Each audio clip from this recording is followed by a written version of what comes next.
Hello, good afternoon. My name is Hudson, and this is Canary Sessions. Thank you for tuning in. Today in the studio, I have Jaemeraquan David.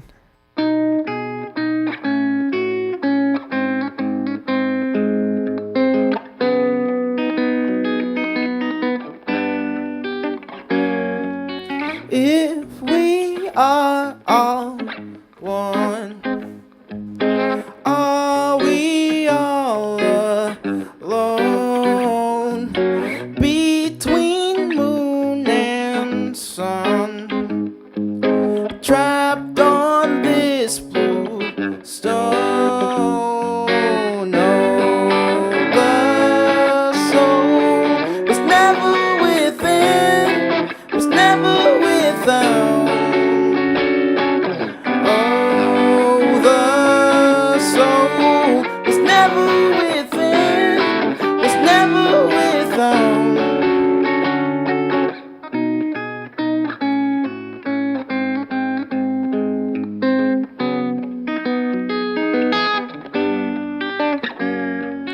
We were born in blood, bathing our own sin. We all came from gone, and here we're still racing. Oh, the soul was never within, was never without. Oh, the soul was never within, was never without, was never within, was never without.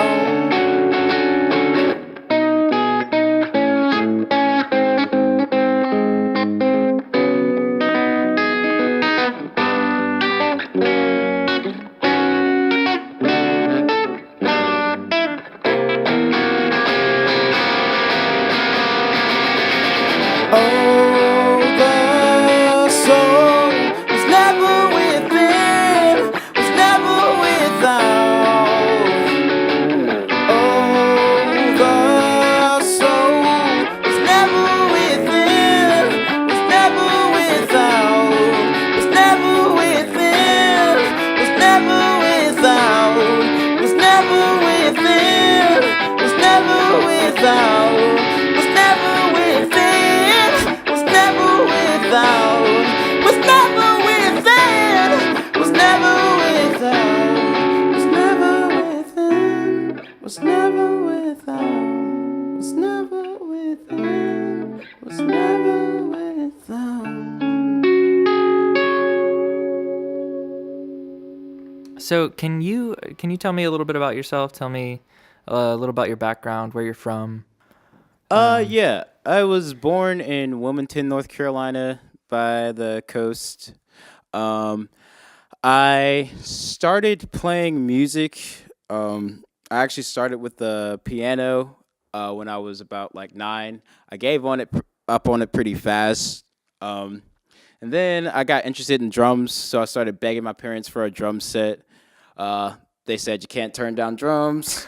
Typical story. So they ended up buying me a guitar because I begged for that instead.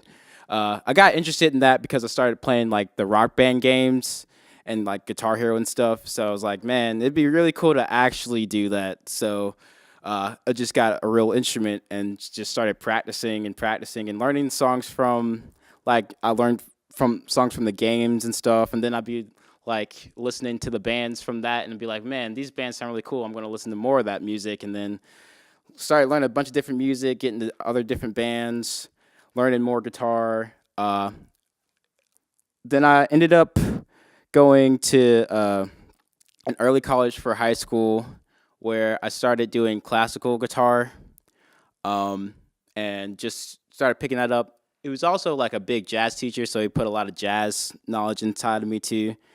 Then I went to School of the Arts for about a year.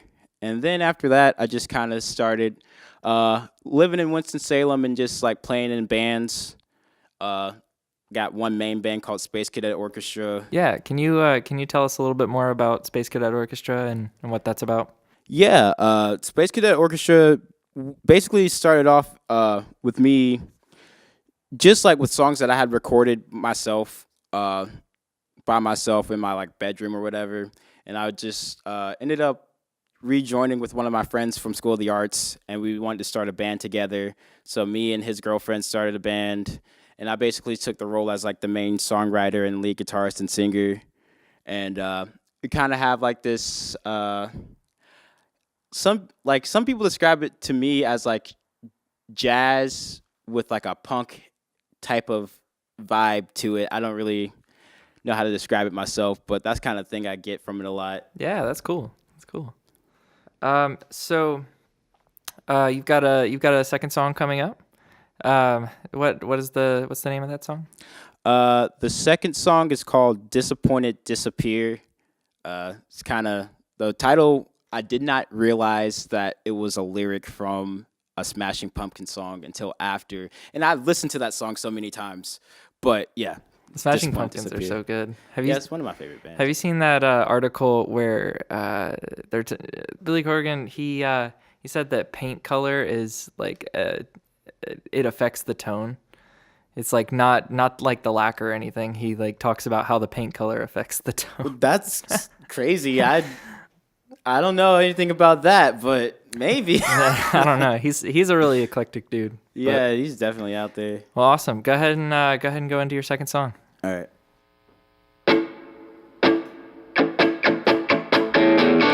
Got my head on, got a crew,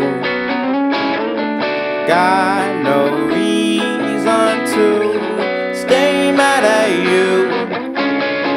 You had a relapse, you had a ball, you had no reason to risk it all.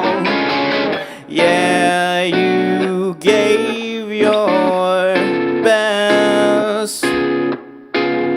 I expect no less.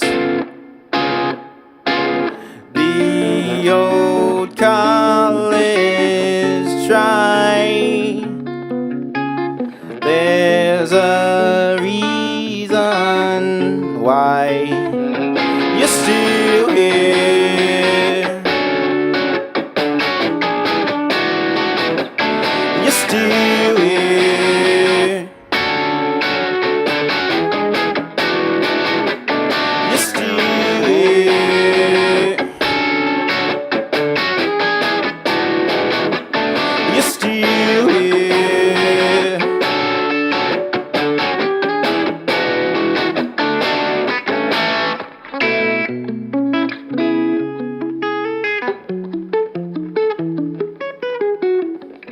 Trapped in your mind, trapped outside, trapped all over, there's nowhere to hide. Free in spirit, free in love, freedom's fight and to stay above. Yeah, it's hard to climb when you fall behind, scraping to get by. There's a reason why you're still here.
disappear. Disillusion, 'cause you're still here. How do you approach songwriting? Like, how do you go about writing songs? I know that, like, when I personally am writing songs, I will generally start with an acoustic and just lyrics and kind of write the bones to a song, or I will do the opposite where I'm like, mapping it out all on Ableton or something like that. But how do you approach songwriting? I try to like keep it pretty organic. I'm kind of like you, where it's like sometimes I'll just like sit out and like just write it out on an acoustic or whatever. Mm-hmm. And other times I might be sitting at my computer and just put together an instrumental, and then like lyrics will come up afterwards. But usually there's like some type of like feeling when I really feel like I need to write a song. Like I feel like there's something on my mind, obviously, that I feel like I need to just like let out. And I mean, sometimes it's like the words might not come to me, but I have that feeling, so I just like start playing stuff until like an idea that matches that feeling comes out, Yeah. and then words come later. Do you find that you write about certain topics a lot?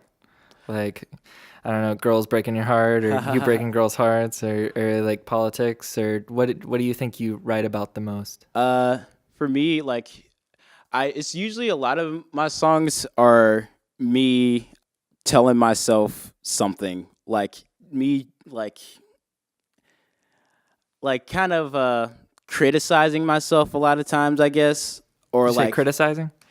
not always like criticizing, maybe more like analyzing myself, and like just trying to use that to like I analyze myself, and I also analyze other people, I guess. Mm-hmm. And there's like emotions. I guess emotions is what I mostly write about. Yeah. Not necessarily stories or anything like that, but just like feelings. I don't really like to think too much about like telling a certain meaning, like a specific meaning to a song, but just like I think of it as just like a collection of different feelings that are connected, and that's like the song. Okay. Fantastic.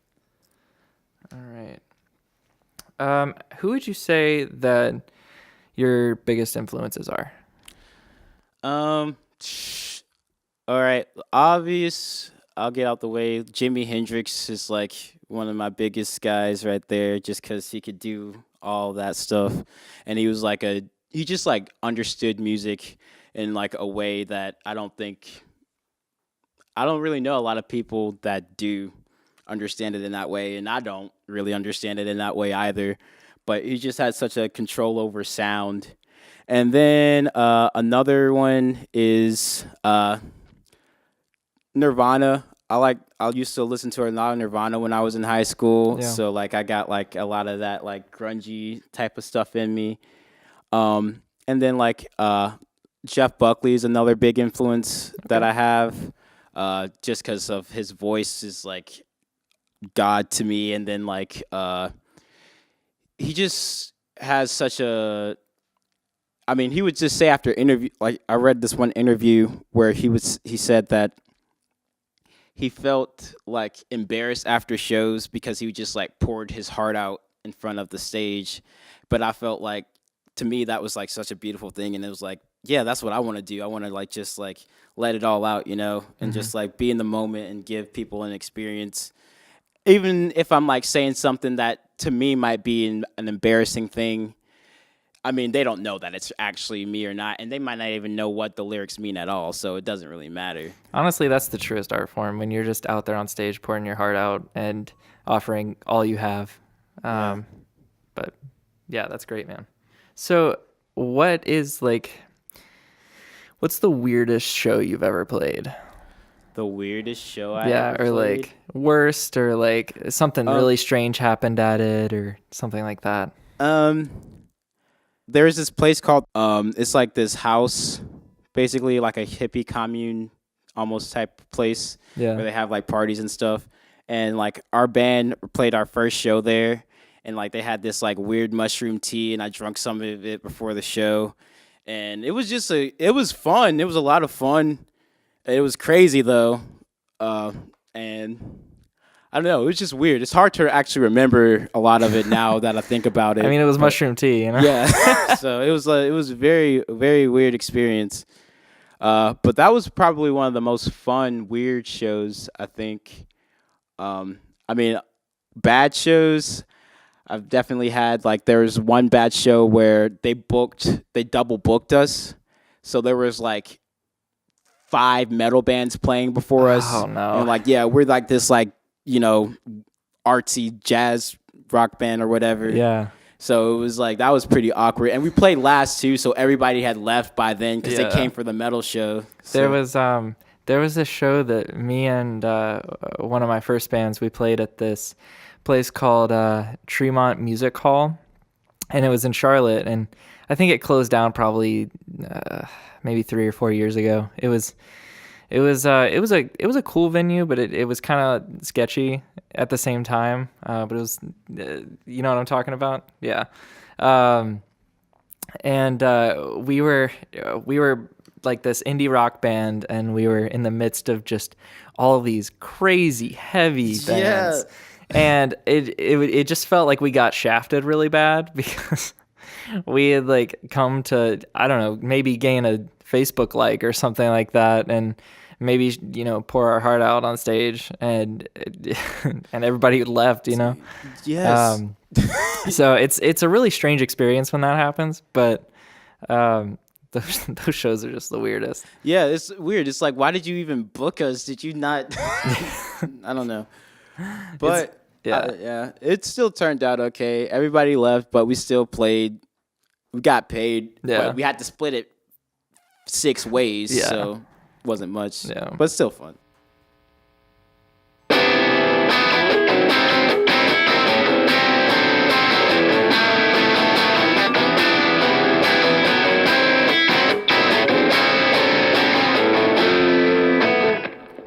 She don't like to be controlled.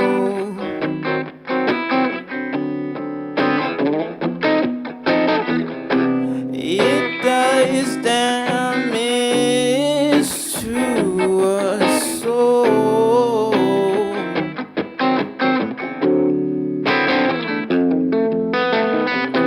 I can't give a straight yes or no.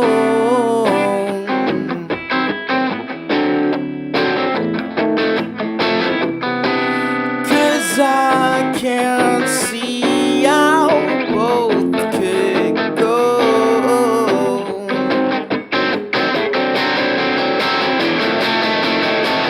Who I was before was not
I said, who I was before was not my choice.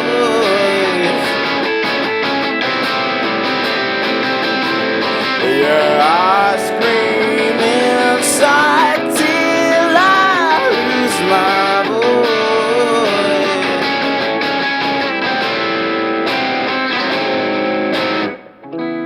I don't know how I got here. I must have fell asleep at the wheel. And I don't know where I'm going, but I'll keep going until I get there.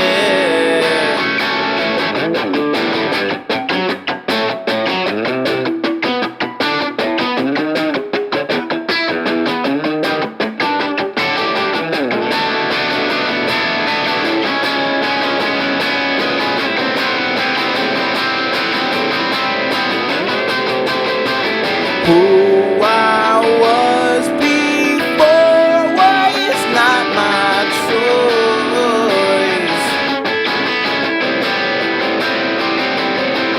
Yeah, I scream inside till I lose my voice.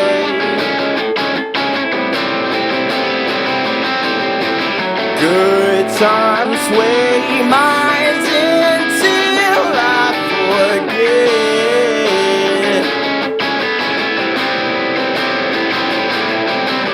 It's only fun till I'm sick of it.